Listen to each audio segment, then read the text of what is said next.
এখানে উপস্থিত হয়েছি হাদি ভাইরে যারা মারছে তাদের যারা বিচার হয়। হাদি ভাই তো বলছে আগেই যে আমারে যারা মারবে তার জন্য অবশ্যই বিচার হয়, তাহলে নতুন হাদি জন্ম হবে, মানুষ আরও ন্যায় অন্যায়ের বিরুদ্ধে কথা বলতে পারবে। ভাই আসতেছিলাম বাস দিয়া, বাসের মধ্যে ফ্রেন্ড কল দিছে, পিনাকি দাদা নাকি পোস্ট করছে হাদি ভাই বাচ্চা নাই।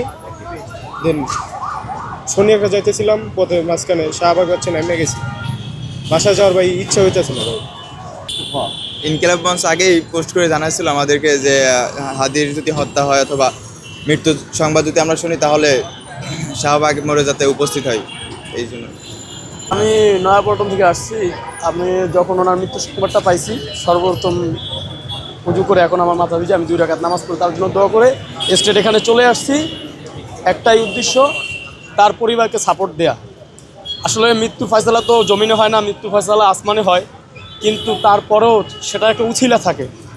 আমি চাই, সারা দেশব্যাপী চাই, সারা পৃথিবীর মানুষ চায় যে যারা আমার হাদি ভাইকে কেড়ে নিয়েছে আমাদের কাছ থেকে, তাদের সর্বোচ্চ শাস্তি আমরা দেখতে চাই, তাদের সর্বোচ্চ শাস্তি নিশ্চয়তা করতে চাই।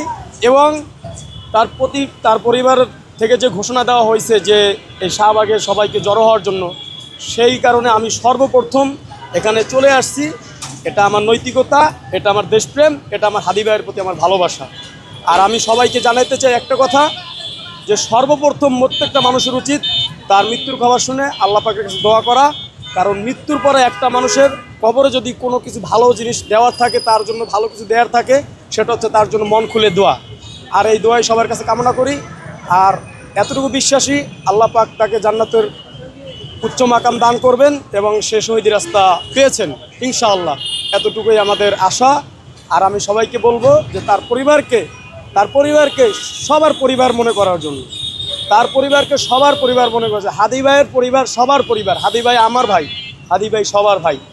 প্রত্যেকটা মানুষের, তাওহিদি জনতা, ইসলামপ্রিয় তাওহিদি জনতা এবং সারা বাংলার হিন্দু, মুসলমান, খ্রিস্টান, বৌদ্ধ যত মানুষ আছে, প্রত্যেকটা মানুষের হৃদয়ে হাদি ভাই থাকবে, হাদি ভাই ছিল, হাদি ভাই থাকবে ইনশাআল্লাহ।